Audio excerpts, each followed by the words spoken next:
Yo, yo, yo. Welcome to Bucco Brew, powered by the Fair Coffee and Tea. This is the North Shore 9 podcast presented by FanDuel. I'm your host, Anthony DiNardo. With me, we have the Jim Rosati. Jim, happy Monday once again. Happy Monday. Man, It's been a daylight while. savings time. Daylight savings time. Plus, I was just on the West Coast for a week. So this is a little bit of a rough episode for me. My body thinks it's like 3 a.m. right now, is kind of what I'm thinking. So yeah, we'll see how this goes. It is not 3 a.m. I can assure you that. But it's this is interesting. Yeah, the hour, it was first off. I feel like the time change didn't affect me too much because I've been dead tired. So I mean, I was asleep really early. Whatever time it was when I woke up. But it was so nice seeing the sun out last night, like after 7. Man, it hit me. I was like, oh God, I pray for days like this. Yeah, the sun. I mean, daylight savings time should be the standard time all year round. That's my opinion. A correct opinion. Yeah. No, it's, you know what though? It's good to be home. It's good to be home. I haven't been home in 2 weeks, so I'm excited to be back. Back at it, normal routine. Spring training was awesome. It was a lot of fun. You guys killed it last week without me or Tyler. But yeah, it's nice to be back home. It really is. I was excited to be back. Now, I'll say this, and for the guys that are watching the show here on YouTube, my camera settings are all jacked up from the trip, bringing them back. So I look a little bit off. That's why. I'll figure those out eventually before it's not live. But it's at least a working camera right now. But yeah, that trip was exciting. It was fun. It was tiring. It was everything. But disappointing. What was disappointing about it? No, I said it was everything but disappointing. Oh, I thought you said it was disappointing. Mm-mm. Okay. Yeah, it wasn't disappointing at all. It was a great trip. I wasn't able to, like, I was so busy last week. I wasn't able to really consume all the content you guys put out last week, but I'll have to go back and check some of it out. But sounds like you guys were pumping out a lot. Although I'll say this, last week I said good luck. Good luck on doing as good as Tyler, Cody, me, Doug, as well as we did. And yeah, I don't know. I'll have to see. Maybe we'll do a vote. Which group did better? Group 1, group 2. But for sure, so glad to be home. But with that said, I said everything but disappointing because like the optimism, it peaked. It peaked. I feel like every year we're like, let's not let it trick us. Let's not let it trick us. And I'm not sure if we're tricked or not, but the optimism is certainly in the air. There's I think valid reasons, obviously. It's not like, hey, can we run this back and all these guys get better? There's new blood. We saw the new blood, whether it's actual players, whether it's within the coaching, all kinds of stuff. And they're playing well too. They're winning games. If spring training stats matter, they don't. But it's just, yeah, I don't know, man. Just like being down there, seeing the players in actions, like seeing and feeling all the vibes. And they're 2 weeks this time, right? Not even just 1 week. It was 2 weeks. That's a long time. I don't know. I'm trying not to. But again, I'm not like World Series Pirates, but like this team, I think we could actually have some fun this year. That's where I'm at. I think we can have some fun this year, Jim. That's a good call. I joined this podcast in 2020. I'm so sorry. I didn't mean to do this. This is the best team that the Pirates have had on paper since I've been around doing this. So yeah, it should be exciting. I mean, if they go to the playoff, I mean, playoffs is obviously the goal here. Like once you get into the playoffs, anything can happen. And they put together a team that looks like they should at least be competitive this year. So yeah, I'm looking forward to it. We're what, about 2 weeks, 2.5 weeks out from opening day right now. So yeah, Also, and a half it weeks. is. It's March Yeah. 9th. When did Yeah. that happen? I forgot it was even March. You know what? March 9th it's my dad's birthday. I gotta wish him happy birthday. Oh, happy birthday, Mr. Rosati. Yeah. If if you're 67, according to Bucco Mike, Yeah. So my dad's gotta be like up 90 there, something. Yeah. He's pushing it. he's he's pushing it. All right. Well, yeah, let's get into some talk. It's like, what haven't we talked about in 2 weeks, doing 2 to 3 to maybe 4 shows a day? I don't really know. Now, I think the title of the show, and the picture of the show kind of explains a lot where they're going with this. And with that said, Oneil Cruz has been playing in the WBC, so we didn't get to see any of them last week. And that was one thing about this year, right? This trip, that the WC happening, we missed out on some players.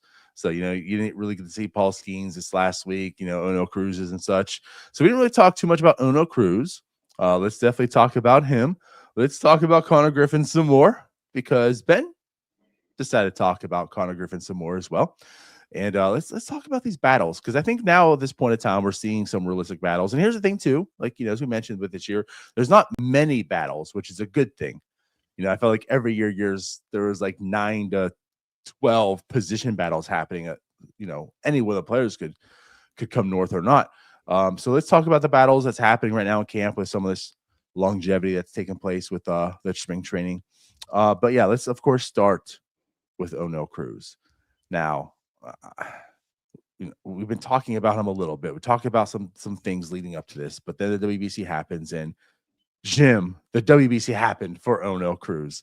Once again, he's the highlight of MLB. Everyone in baseball is talking about him. Can you enlighten us, for those who haven't seen or know, what did Oneil Cruz do on the massive stage? He homered. It was a monster homer too. I think it was 440 feet, 450? 450, I 450. think. Hit it like 116. I mean, Yeah. now it was in a blowout. He wasn't really facing the most outstanding pitcher in the world, but yeah, he's got one World Baseball Classic at bat so far, I think, and he's 1 for 1 with a 3-run homer, and it was just a bomb, just absolutely crushed. So, yeah, fun to see. That Dominican Republic team is pretty fun. It's fun. It's stacked. It's everything that you enjoy about baseball, unless you don't like all that stuff about baseball. But Right. yeah, man, like that was just so fun to see. He's obviously not starting, but he does come into the game, just crushes that home run, and everyone's like, "Oh boy, you know what? This is why we've all been excited about Oneil Cruz. This is it." I'm not here to tell you that one home run is the reason that things could change in 2026, but there's been a lot of talk about Oneil Cruz this year. This year kind of is a make it or break it year to some level, I feel like, for Oneil Cruz. I mean, he can't have a year like he had last year. If it's a year like last year, then you know what? It's probably time to move on from Oneil Cruz. Now, I think last year was him at his worst, obviously. I'm not here to, and I don't think that he'll be what he was last year. But there's so much potential, and like, is he finally going to put a full year where it's close to this potential, true production? And again, like, I mean, 2024 was essentially that. I'm not trying to poo-poo. Like, 2024 was a solid year for him. I think we all feel like he could do better, but even if it's just that, that's a good year for a center fielder. But I guess just like, you hear him working out with Kevin Kiermaier in the offseason. You heard him in an interview, like when the season ended, it's time to get to work. Like, he went home and it's time to get to work. I'm not trying to correlate this totally, but like, he cuts off the dreads. Like, I just feel like this is the transformation of Oneil Cruz to some level. Marcell Ozuna comes in, and you just see the gravitation, like much like Carlos Santana. And is he going to be the leader? Is he going to help Oneil Cruz out? You're hearing much of that. You have to see it. You have to see it. But there's just a lot of things going around the Oneil Cruz stigma and situation that makes you feel like, you know what? Can this be the year? So I want to ask you, do you think this can be the year? It definitely could be. Again, it's spring training. It's 2 weeks of spring training, if that, because he had to leave a little bit early. But the things that everybody's saying and talking about, I feel like is a little bit different than what we've seen in years past. Like in years past, it's always been like, yeah, like can this be the year he puts it all together?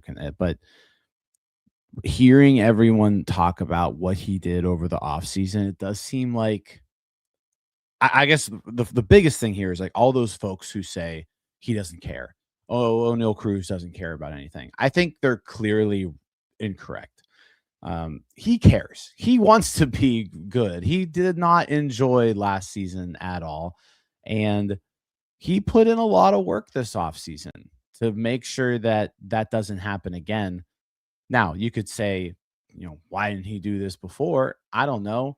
But reading what's going on with him right now, reading what he did this offseason, he clearly wants to tap into that potential.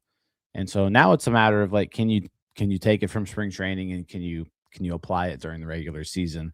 But like you mentioned, like working with Kevin Kiermaier, like that's a big thing. Like he clearly needed some help in center field. And you heard some of Kevin Kiermaier's quotes about that, where like he can be as good as he wants to be, essentially. Um, there's been a lot of stuff written and talked about with his relationship with Marcelo Zuna so far this spring training, where he's Mhm. like really kind of clung to him and vice versa. And I don't hopefully that pays dividends as well. The fact that he worked relentlessly, with batting practice versus left-handed pitching all off season, like that was a clear weakness of his last year. And he came into spring training saying, "Hey, like I worked on this. I worked on this one thing that was not working well for me." And again, super small sample size this spring, but he's looked really good against left-handed pitching so far. So again, like it's hard to say that all of this is going to translate to the regular season because you just never know. It's two different animals, spring training and the regular season. But I think for the first time, like going into a season, like you can clearly see the work that he's putting in, and again, like the will to really want to tap into all that potential that we've talked about. So yeah, now it's up to him. Like, can this translate to the regular season? If it does, then this team can be a lot better.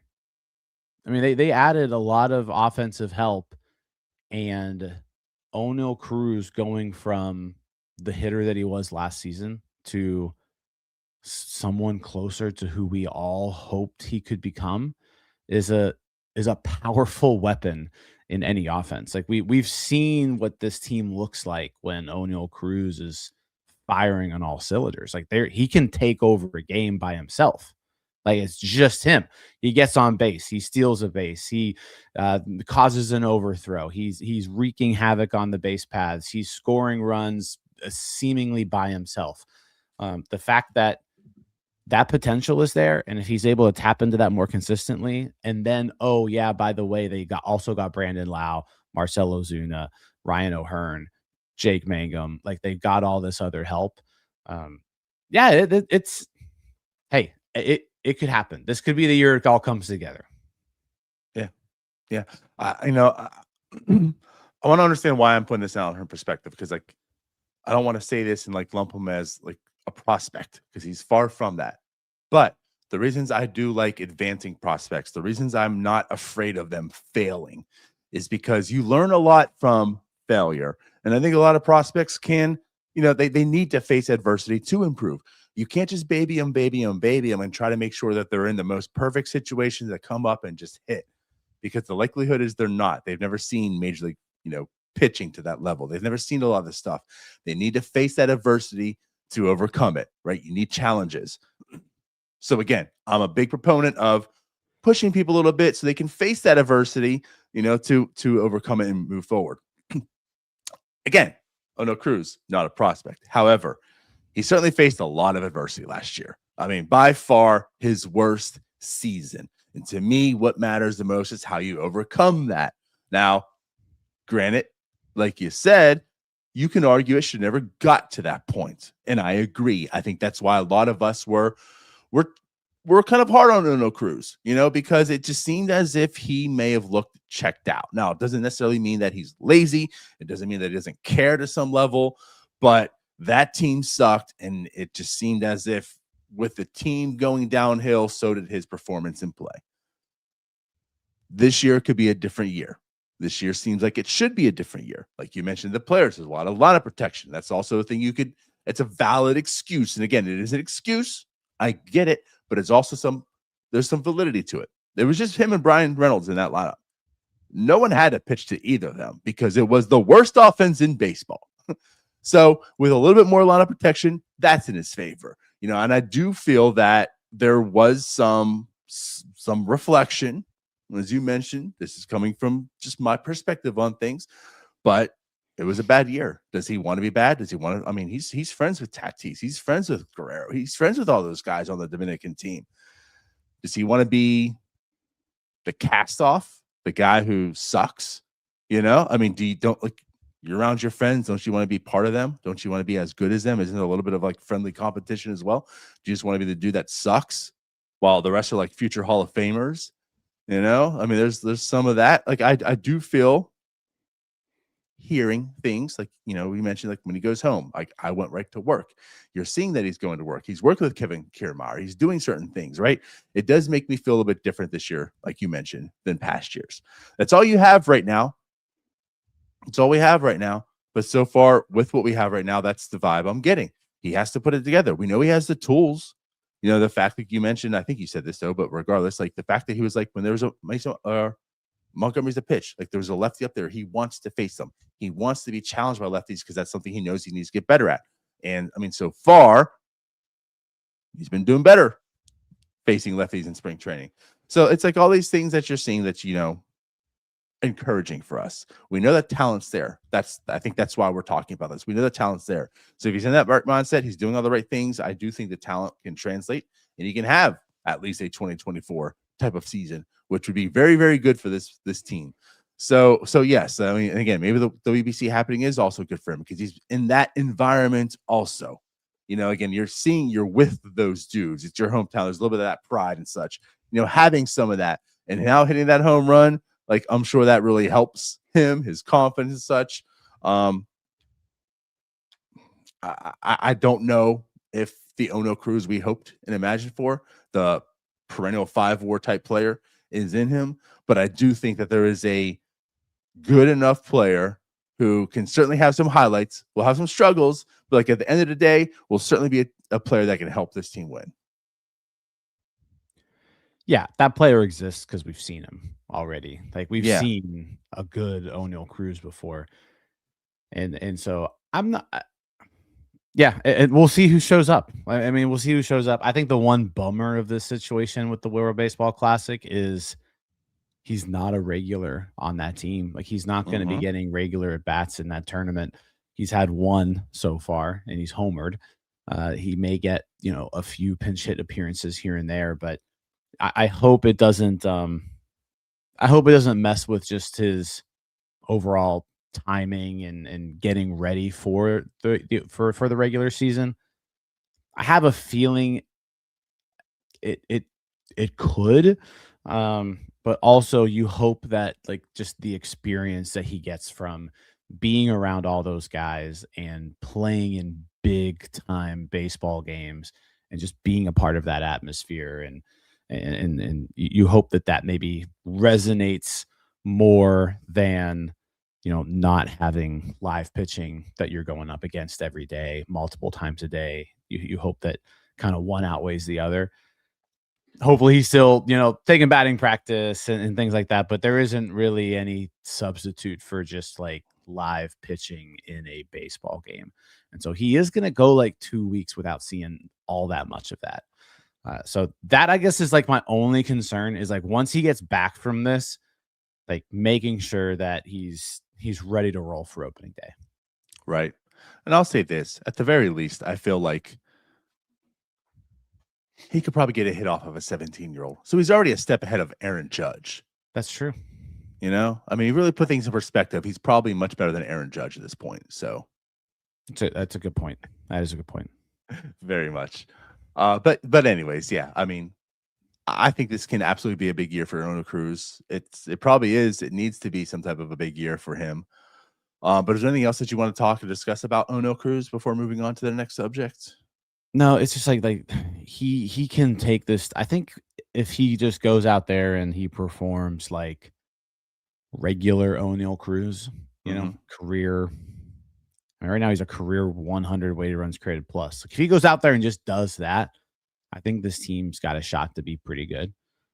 But if he can go out there and do what we hope he can do, like 120, 125, he's never done that before. But if he can go out and do that, then like I say he takes his team to another level. Right. Especially with the stolen base threat he's now become since last year, which seems like it's translating over to spring. Yep. And before we do, I want to bring this up. And the reason I want to bring this up is again with him being in the WBC, I didn't really get the chance to see him, but this has been something I've noticed a bit of a talk. So Hamilton asks here in the chat, did Cruz put on muscle? He looks bigger. I mean, you were seeing him, I'm sure, a bit up close to some level. Do you think that is the case? Did he I look feel bigger? like I feel like he's always been just a big dude. I don't after seeing him up close, I didn't notice anything different. I Okay. think I think he's in good shape, whereas like the grind of a regular season can certainly take some off of that. But I don't think there's much of a difference in his physical conditioning from like this year to last, just based Okay. off personal observations. Yeah. And that's why I want to ask because I will only be Yeah. seeing it the same way everyone else asking sees it as well. Awesome. All right. Well, then let's move over to our next topic. Before we do, tell you a little bit about the sponsor of the show. So, the Fair is a family and employed and owned operated business. They believe that coffee and tea are one of life's simplest and most accessible pleasures, and when enjoyed thoughtfully, can open your eyes to the here and now. They have 5 locations across the city of Pittsburgh, including their flagship in the heart of Pittsburgh's historic Strip District. Don't forget to stop by the Fair's new location downtown on Penn Avenue, right across from the Benedum. Grab a cup and fuel up on your walk to PNC Park. Mobile ordering is available. Check out their Instagram for more details. And of course, if you go to thefair.coffee, Jim, tell everyone how they can save 30%. Yeah, go to defair.coffee, load up your cart, NS930, NS930. Use that promo code and you'll get 30% off everything you buy. There it is. Absolutely. All right. Next topic. Talking about guys who could have a big year this year. Talking about prospects facing adversity. Konnor Griffin. Man, that's going to be the talk until opening day, I feel, because is he going to be on the opening day lineup or not?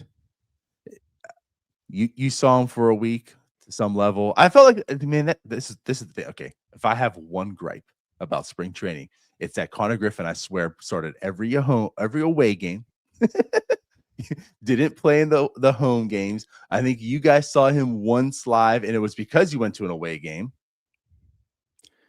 right? We saw him twice live. Once in an away game where he got hit by a pitch and was pulled immediately, Okay. and then once in a home game. Yeah. Gotcha. I didn't think you guys saw him home. Okay. Yep. So then you saw him twice, but because you went away, we saw him once because he did play just once at home last week as well. Yeah. Yeah. So Donnie, I'm mad at you. That's You just true. did So this on 2 purpose. weeks. I mean, that's 8 games that we were at. Actually, we were at 9 games total in the 2 weeks, and he played in 3 of them. Yeah. Yeah, that is rough. Sucks. But anyways, Konnor Griffin, man. I mean, again, we know the talk is an extension happening. Is he going to be on opening day roster? How good is he going to be? We see all the comps. All he does is hit home runs, apparently. So we gotta not bring him up because of his batting average. Yeah, man. I guess just like what's your vibe overall, and especially with Ben talking yesterday. Do you think this kid is going to be starting on opening day or not? And it's a loaded question. I still don't know. And First off, I just I want to think say let me that's ask you this. fair. Let me say this. I think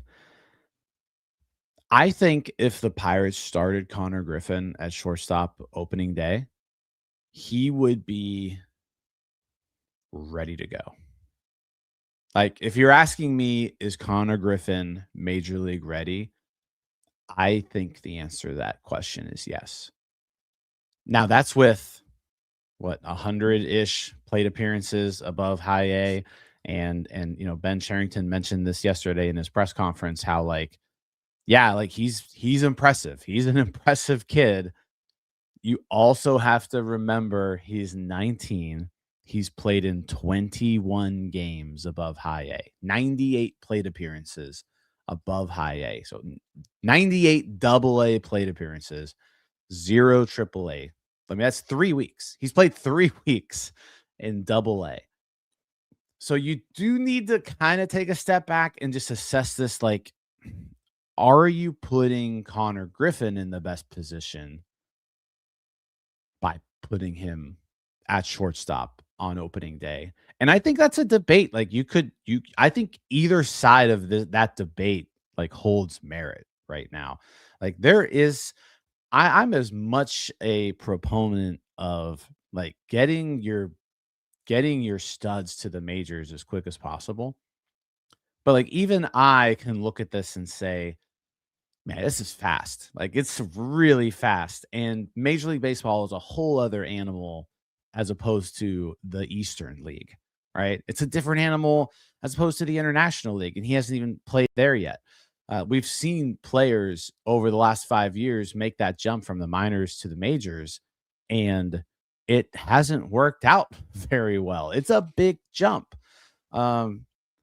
So can he do it? Does it put him in the best position to do it right now? I'm not really sure what the answer to that question is. And I don't know. What I do know is that just based off of what I've seen of him, what I've heard of him, is if the Pirates wanted to make that jump and put him on that opening day roster at 19 years old, I think he could do it. I think he could do it. I don't think it would clearly be a challenge for him, but I think he's mature enough on the field, off the field, however you want to put it. I think he's mature enough that leap is possible for a guy like Konnor Griffin. And there's not too many people you can say that that's possible for, but I do think that if the Pirates were like, you know what, Konnor, you're the opening day shortstop, it's something that he could handle. And I think he could handle the struggles that come with Major League Baseball at a young age and be able to make adjustments, learn on the fly, and just continue to become a better baseball player. He's an impressive individual. Like I said, both on and off the field. I don't know if there's a moment that's too big for him necessarily. Like, he's impressive. And if there was a guy that you were going to put in this situation, like, he's the guy. That's it. That is it. I, for one, to go back to all the years talking about prospects again, I would much rather have them up to face that adversity. If you feel and understand where I'm coming from, like, I'm not like, I don't think they're ready, so I want to push them up there to face it. You know what I mean? Like, there's also like, okay, I think he can come up here and do something, right? Like, they're not just totally below the level. You know what I mean? Like, I understand he's only had 3 weeks in AAA, but he dominated it. You know, like, if he struggled there, I'm sorry, in AA. If he struggled in AA, I wouldn't just be like, all right, we'll just push him. Like, he's ready, like, whatever. Like, I mean, he's dominated everywhere he's been. So adversity is some of the best teachers out there. You know, the struggles are some of the best teachers out there. I always will talk about that. You haven't had any adversity. Maybe sometimes you need to face some of the adversity to get better. And is Konnor going to see what he needs, even in AAA? Like, that's where we're at. Like, is he even going to see in AAA what's going to prepare him for the major leagues? That's a fair question, you know? So, I mean, there's that part of it. I agree with everything that you mentioned as well. I think physically, you talk about on and off the field. I want to word it this way. Physically, he has all the tools. He's exactly where he needs to be in my mind that he can handle major league as well. I mean, it's just funny. Like last year when he was just 18, I think our biggest takeaway from spring training, and we've talked about it, was just he doesn't look like a kid. This is a man child. Like our first impression of Konnor was, oh my god, like that's not an 18-year-old kid at all. And now a year later, I mean, this is a 6'4" tight end who's playing shortstop. You know, I mean, physically he's mature.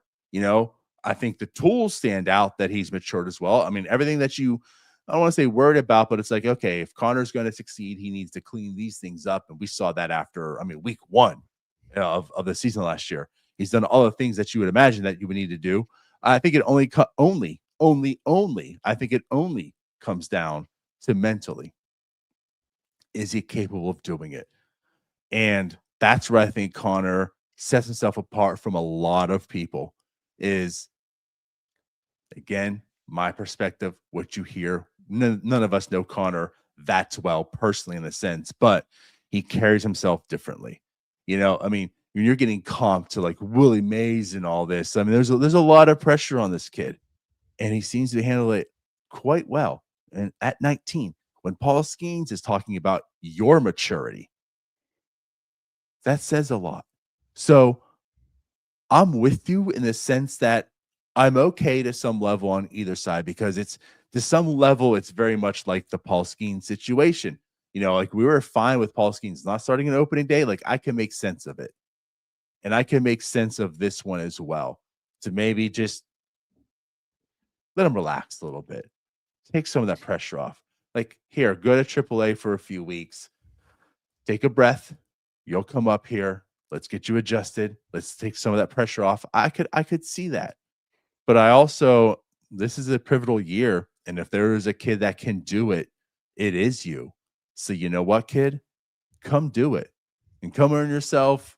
You know, and again, this is more for them, but by him starting opening day, it's like they can get that draft pick if he gets rookie of the year. Like all the implications of this, you know, like it's in the Pirates' favor to potentially start him on opening day. I think he can handle it. And if you think he can handle it, again, mostly mentally on that side, then go in and do it. Just go and do it. And I think he can. So I'm with you. I don't know what I could say. I think he is. I could say no. I don't know. I have no idea what's going to happen. But me personally, I would start him opening day. Yeah, and there's actually some nuance to this as well. Like you brought up the PPI stuff. Like if you have him up, you are, allowing yourself to potentially get these rewards that come with a really good player.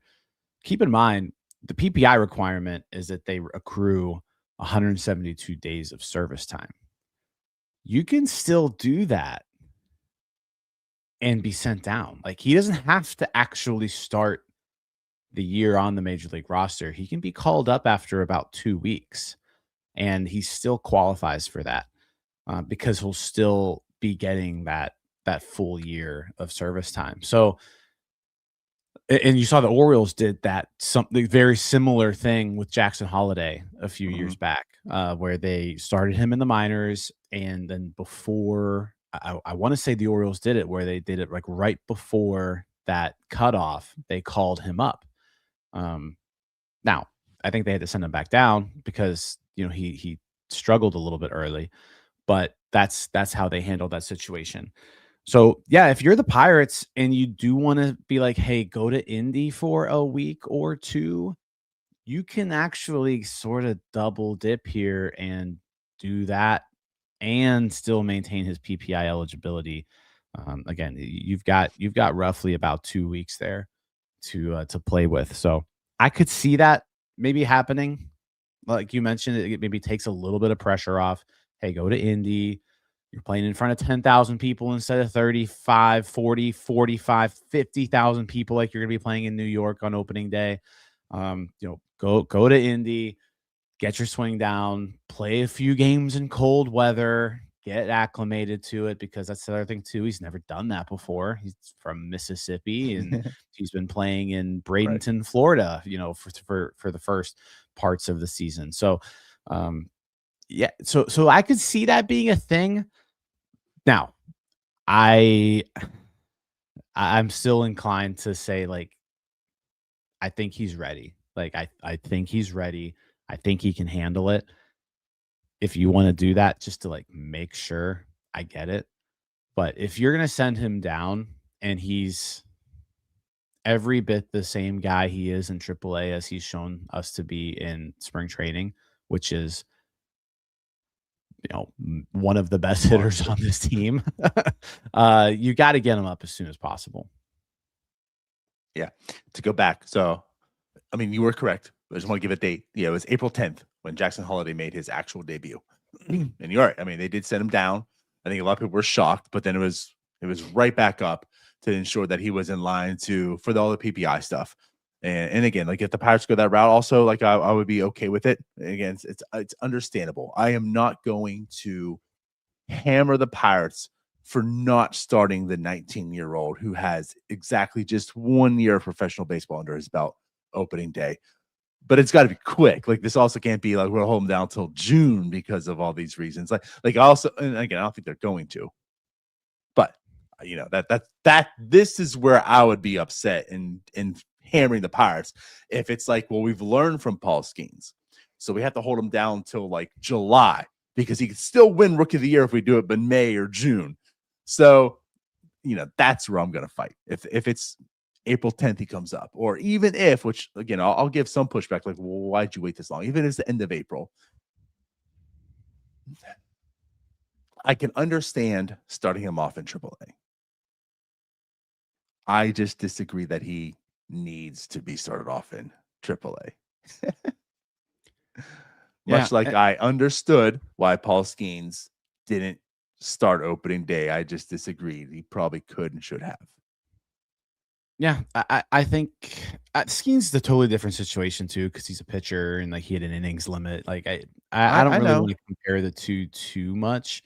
Um, I think a lot of it too, like, hey, there's still 2 more weeks of spring training. Like, if Connor Griffin does over these next 2 weeks what he did the first 2 weeks, let's say he finishes spring with 6 homers and an OPS over 1,000. I don't know how you can send him down. Like, you're What a if his team, batting average is you know 230? yeah, right, yeah. But, I mean, you're a team who is coming off this historically bad offensive season, and if he can be one of your best hitters on the team, then, like, that makes the decision a lot harder for me. Is, like, if he keeps this up, if he keeps hitting the ball hard, I mean, he's hitting the ball harder than anybody on the team right now, and he's 19 years old. Mm. He leads the team in homers. If that continues through spring, like, just do it. Just do it. I'm with you. So, like I said, there's still 2 weeks left. We'll see how that goes. Um, but I mean, right now, I guess before it was more like, can he do it? Like, is he in a position where he can do this? And I think the answer is yes, he can do it. It's just, is it going to be best for him now? And Right. Ben kind of said the same thing this weekend. Was like, he's an impressive individual. If there's anybody who can do it, it's him. But, like, is it best for him? And I think where things stand right now, if you're like making me decide, is it best for him? Sure. Yeah. Like, I think it is. I think it is. Ask me again next week and the week after, but I think right now I'm gonna go ahead and say yeah. All right. Love it. Well, let's go ahead and get on to our last subject here. Talking about some battles. Before we do, we'll hear from our sponsors again.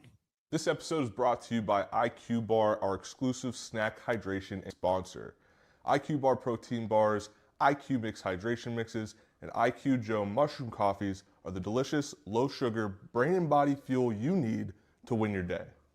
The Ultimate Sampler Pack is a great way for you to try all IQ Bar products and flavors. You get 9 IQ bars, 8 IQ Mix sticks, and 4 IQ Joe sticks. All IQ Bar products are clean label certified and entirely free from gluten, dairy, soy, GMOs, and artificial ingredients. With over 20,000 5-star reviews and counting, more people than ever are fueling their lifestyles with IQ Bar's brain and body boosting bars, hydration mixes, and mushroom coffees. The Ultimate Sampler Pack includes all three. My personal favorites so far have been the almond butter chip and the iced tea lemonade hydration mix. It's just really full of flavor. I love starting my day with it, and I couldn't imagine starting my day with anything else other than IQ Bar products. Right now, IQ Bar is offering our podcast listeners 20% off all IQ Bar products, including the Ultimate Sampler Pack, plus free shipping. To get your 20% off, text MLB to 64,000. That's MLB 64000. Message and data rates may apply. See terms for details. So now we have this battle going on. Again, with the fifth starter that's been prominent, we've been talking about that, down there. And also, like, with that being said, it seems like everyone who's in that battle for the fifth starter is doing well, is doing what they need. It's making it that much more challenging and tough to separate. And then there's some position battles as well. Obviously, if Konnor Griffin starts, I think that settles and helps out some situations. But if not, how deep are you carrying the infielders? Is there, this fifth outfielder spot and such? I think some guys that we're looking at is like Nick Yorke, Billy Cook. The newly acquired Tyler Callihan, maybe talk about him to some level. But, and again, I'll separate Callihan because he's recently acquired. But so far, I mean, they're all maybe not to the level as the guys that are battling for the fifth starter. But guys battling for this roster on the hitting side, they're all doing a bit of a part to say, like, hey, maybe add me. Maybe make me the guy. Yeah, I mean, there's still some. I think what's nice about this is, like, they're the battles for roster spots are, they're not necessarily your, like, super important pieces, right? I mean, we're talking about, like, the last two bench players, right? We're talking about the number 5 starter. We're talking about some bullpen arms, and yeah, like, so far, the Pirates are having a really good spring training just as a whole, and everyone who's competing for a job is doing, like, exactly what you want them to do. They did trade Kyle Nicholas, for Tyler Callihan. So Nicholas was a guy who was certainly in the mix for a bullpen spot. He's no longer there, so that opens the door, a little bit more for for some other guys, maybe a third lefty in there, like maybe Evan Sisk, Mason Montgomery, and Gregory Soto are all go north with the team now, because there's no more Kyle Nicholas. So I feel like that bullpen's almost pretty set, especially if you don't have Majinski being that number 5 starter. Like, it's a pretty set bullpen as is. That fifth starter spot's a little interesting. I still think they're gonna, like, I don't think Hunter Barco starts in the majors for the Pirates this year. And I think a big reason for that is just, like, being able to monitor his innings the first month or two. I know he said that his goal is to go out there, win a job. But, like, he pitched 103 innings last year, 102 innings last year. So you got to think realistically, there's maybe 130 innings in there.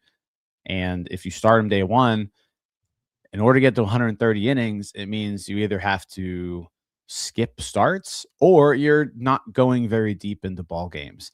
So I have a feeling they're going to start Barco in AAA, and they're going to kind of ramp him up. They're going to monitor those innings the first month of the year, make sure he's on an every 6-day, 5-day schedule, every 6-day schedule, but also not wasting those innings in AAA. So I don't think there's much of a chance Barco starts the year in the majors. I thought by this time we'd see another signing too, like to help this rotation, and we haven't seen it yet. And we're getting later and later in camp. You sign somebody now, and they're not going to be ready by opening day.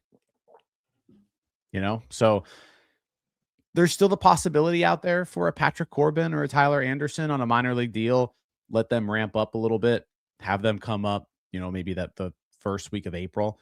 But you're talking about a pretty abridged spring training for anyone that you sign at this point.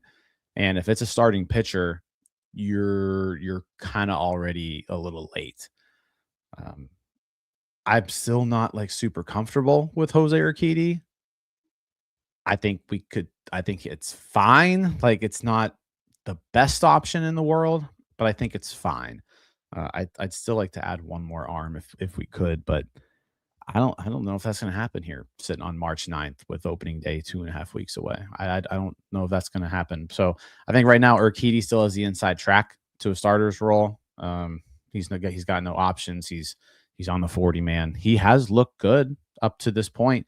I mean, you look at Urquidy again. It's spring training, but where is You're his? probably not going to find because he started against Colombia, Oh, okay, yeah. and that wasn't a real That's true. He actually game. only has one game so far, Yeah, technically. So that's annoying, by the way, that is annoying. because like He Konnor looked Griffin's good against double doesn't Colombia. count. Yeah, he looked good against Colombia. Uh-huh. The other game he didn't really look that sharp, but yeah.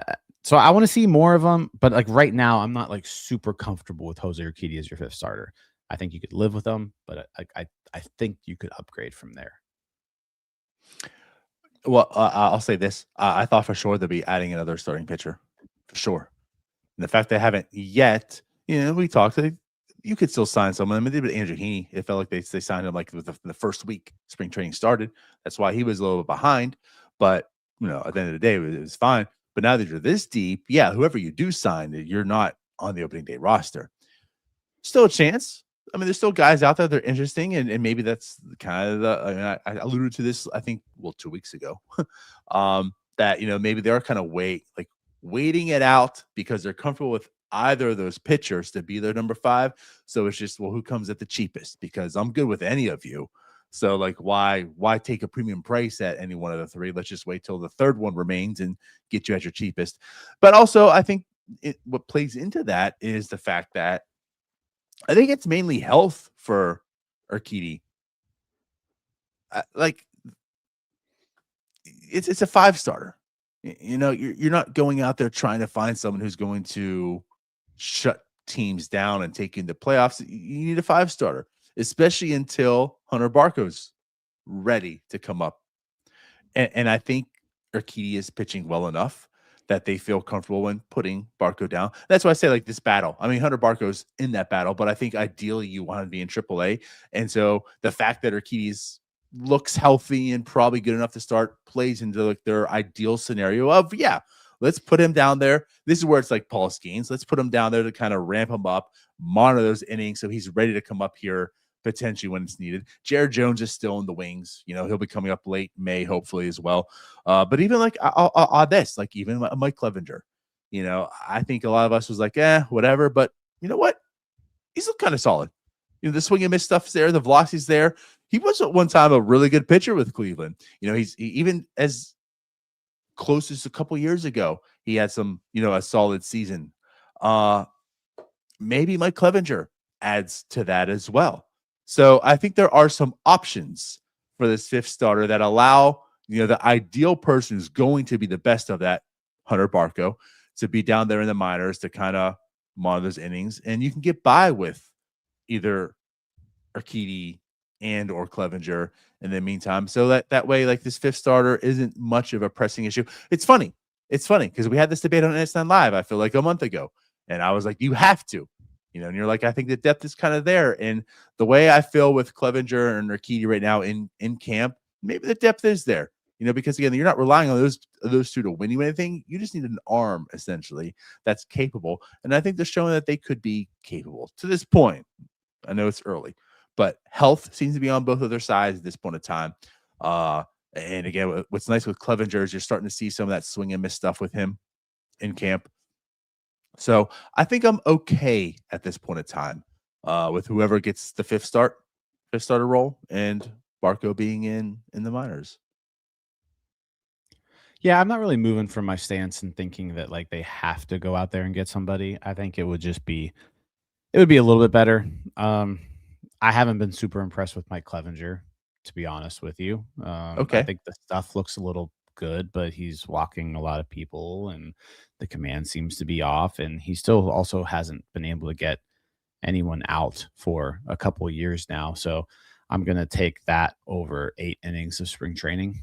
Urquidy's a little bit different for me in that like he's had past success and he's just been injured the last 2 years. Like it's not like Urquidy's just been healthy and awful the past couple of seasons. He's been hurt and hasn't played. Right.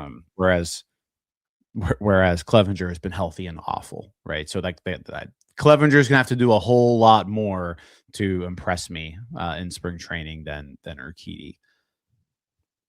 Yeah, there's a question here too, where like would I feel any different if there was maybe just another lefty in this rotation? Like if Braxton Axeltraft just threw left-handed, would we be fine? And I think like I do like having a lefty in there. Like I know it's not necessary. Like it's not like, and it doesn't really make a whole lot of sense. Like you're a new team every day. I think for me, it's just like if you're gonna go out there and you're gonna find a guy, a lefty makes sense because they overperform in PNC Park typically. Right. So you can usually get pretty good value there. But yeah, I think right now I'm okay with where their pitching is at. The depth is I think the depth is there. Like I think it's good enough to get them through as long as the top of that rotation stays healthy. Like if the top of the rotation is staying healthy and you're able to get 30 starts out of those guys, then that fifth starter can just, like I said, it can just be a guy. So I'm good with where they're at right now. I would welcome another pitcher with open arms if they wanted to bring somebody in. But I haven't really changed my thought process, and like I think they're okay where they're at.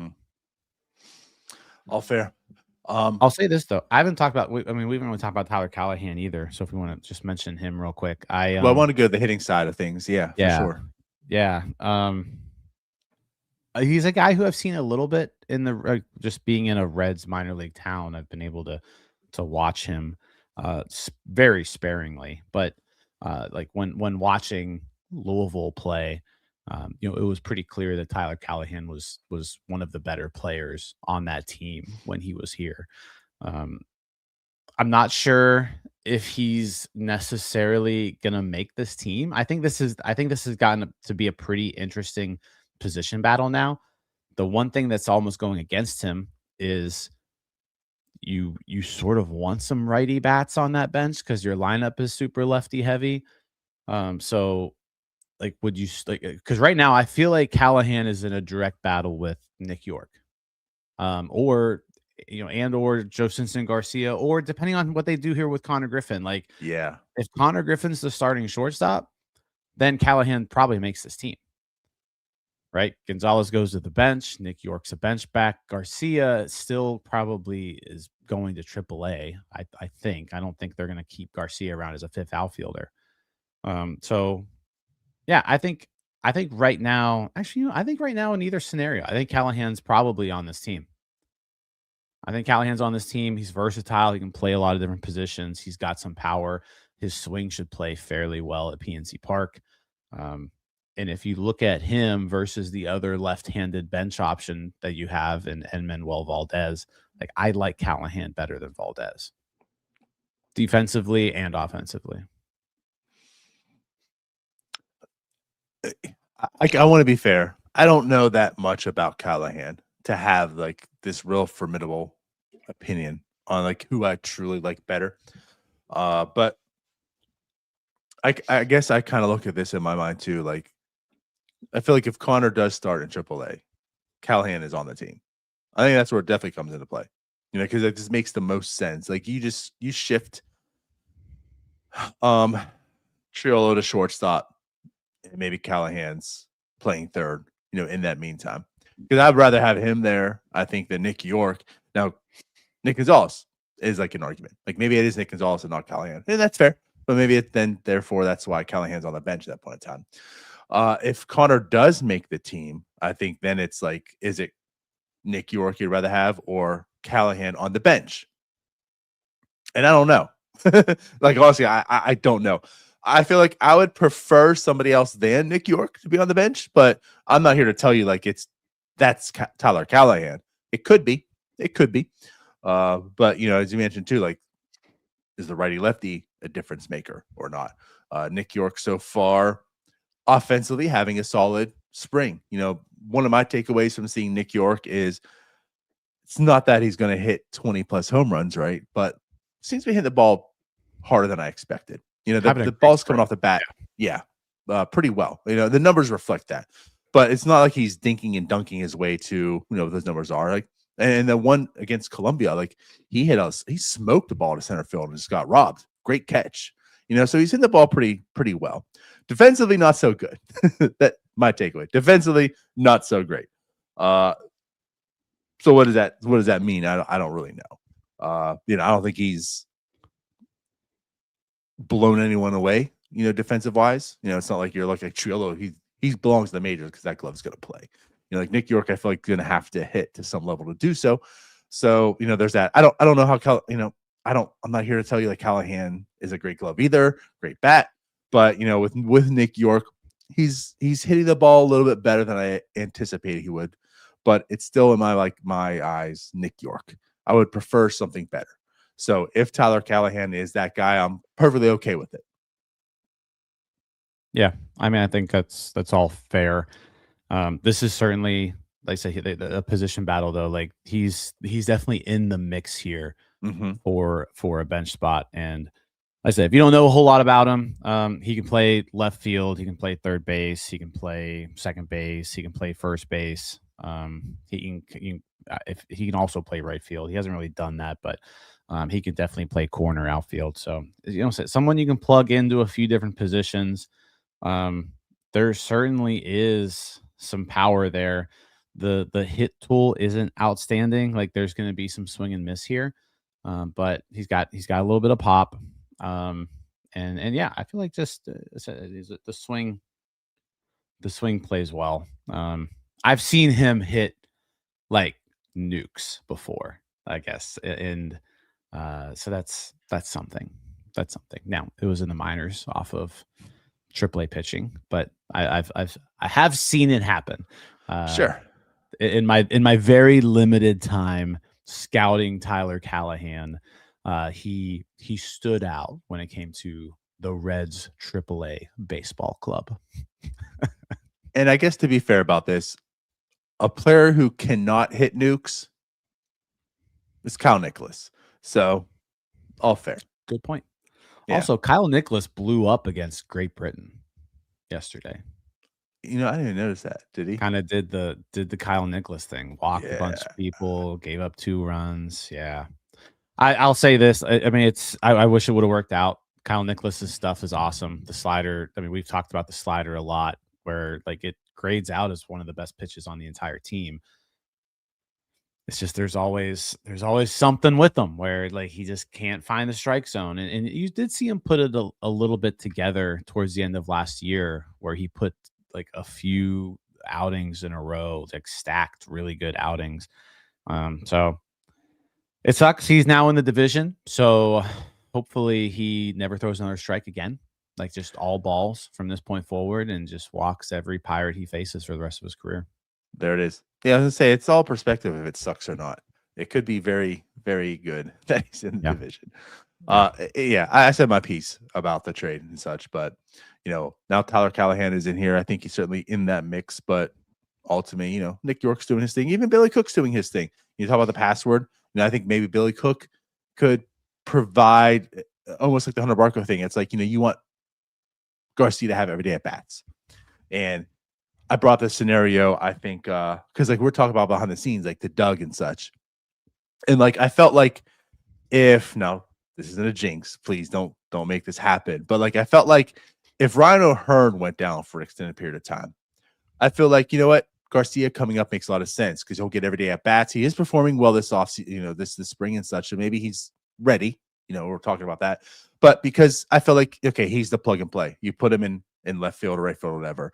I feel like if Jake Mangum got hurt, maybe like a Billy Cook makes sense in that regards, because you're probably not playing every day with Garcia. You still want to maybe down there. So Billy Cook is still somewhat kind of important in this, and so far he's having a productive spring. So that's how I looked at it. So to bring up Billy Cook's name here, I don't think he's really in the running for opening day, but I think those like the scenarios I'm looking at where Billy Cook could come up before Garcia even, because I think Garcia makes the most sense. Like he's next man up. But like if maybe your fourth outfielder gets hurt, like a Mangum, maybe Cook makes more sense at that point in time if it's April. Yeah, I can see that. Yeah, and right now, like the good news is that everyone seems to be performing. And again, it's spring And training, healthy. so it's hard to it's really hard to kind of distinguish any of this because especially some of these guys like Billy Cook's been getting a lot of innings against he's been getting a lot of playing time against like the back end guys and so who's to know how good any of these guys are? We won't find out until later. Right. I mean, I have a pretty good idea. I know how good Billy Cook is. Well, yeah, and I agree with that. But I still think that scenario makes sense. I think it depends on how much playing time Mangum is getting. I think if Garcia, if Mangum didn't exist, Garcia would would be this team's fourth outfielder right now.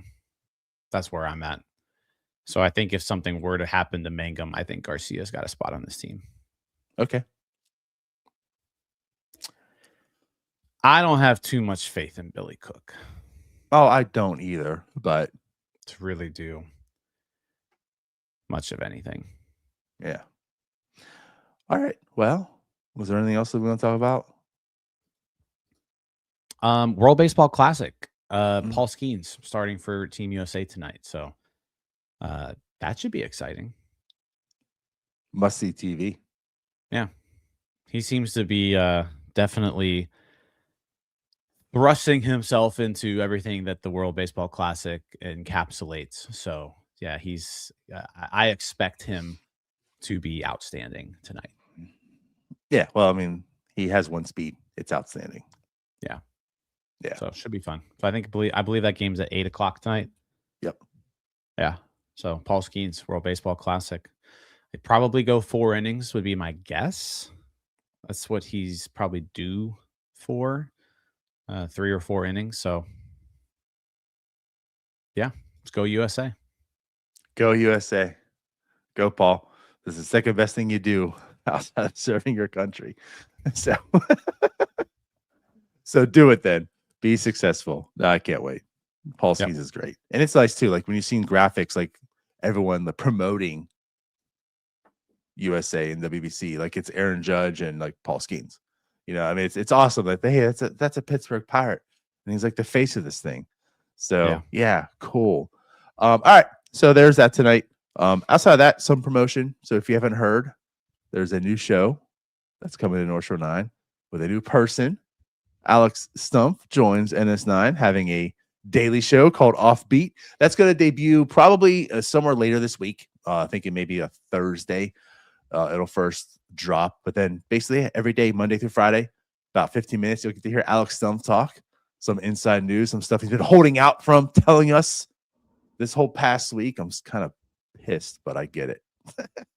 Yeah, I'm super excited that we were able to make this happen. Because I think what's nice about this is it just brings an entirely different viewpoint to the podcast in general. You know, we're fans. We talk like fans. We react like fans. All season long, we're gonna be doing 162 post game shows where it's just instantly reacting to good or bad things that is happening in front of us. And so it's like that's what we bring, right? Alex brings something completely different. He's a journalist, like with a capital J, and he's a pro in everything that he does. He's going to be in the clubhouse, in the press box, at the games, getting a little bit more insight. He's got better sources than we do, right? So like he's just going to be able to provide a completely different viewpoint to the podcast that we just don't have. Like I can't speak about this team all that objectively. I really can't because I'm a big fan. I like the players. I dislike some players. Like that's just how it is, right? I'm not going to speak objectively about the Pittsburgh Pirates. I will try to every once in a while, but for the most part, like I said, I'm a fan. I'm going to talk like one. But Alex is going to bring that new perspective. So yeah, I'm super excited about it. Also, like it's a quick show, right? It's 15 minutes. So like Sometimes we go an hour. Post game shows are hour typically 5 30 right minutes. now. Yeah, sometimes post game shows go 30 minutes, 15 minutes daily. Boom, boom, boom. Should be a quick, easy show for you guys to follow. So that way, it doesn't really interrupt anything else that we're doing. It's just another super quick hit on top of what we do. So yeah, I am super excited to have Alex on board. Yeah. Like, I thought we had a great Konnor Griffin discussion earlier. And then, Alex can just come on and say, cool, actually, guys, I'm hearing that, the Pirates have offered a 20-year, $500 million deal to him, and he is starting an opening day. And well, then boom, there you go. That's what he provides. There you go. There it is. So we'll let you know for sure, but it sounds like probably this Thursday it's going to drop the first episode, but I'm truly excited about that. Of course, we'll have NS9 Live this Wednesday, and another The Point this Friday. I think it's going to be our last point of the year, but we'll have it. A special guest coming on there as well. Should be pretty fun. And we're that much closer to actual games happening, some real games, some opening day games. So I'm excited. Yeah. But yeah, stay tuned. Make sure you like, subscribe. I think Ryan's about to drop a blog article as well soon. So we're coming out full force right now, pumping on all engines. We're physically and mentally prepared right now. We're ready. Yeah, it's spring training for us as well, and yeah, we're ramping up for the season. There it is. Some call us the Konnor Griffins of no, they don't. Not at all. We're more like the Billy Cooks. Yes, we are the Billy Cooks. But to answer Chortle here, yes, it is 9. I guess Alex brings us to officially 9 people. That's kind of cool. There you go. With him. Yeah. Love it. So, all right, guys. We'll be back. Watch Paul Skeen's Shove tonight at 8. Come check us out Wednesday at 9 for NS9 Live. And we'll see you guys later. Bye-bye. Peace out, guys. All right, that wraps up this episode of North Shore 9. Thanks so much for tuning in. Whether you're listening on the podcast or catching us on YouTube, if you enjoyed the show, please give this video a thumbs up and don't forget to hit that subscribe button if you haven't already. It really helps us grow. And if you're listening on the podcast, a quick review goes a long way in helping others find the show. Plus, be sure to tell a friend about us. There's always room for more here in the NS9 community. And for those looking to support us a little more, consider joining our Patreon, become an MVP member, and get exclusive perks while helping us continue to bring you more of the Pirates content you love.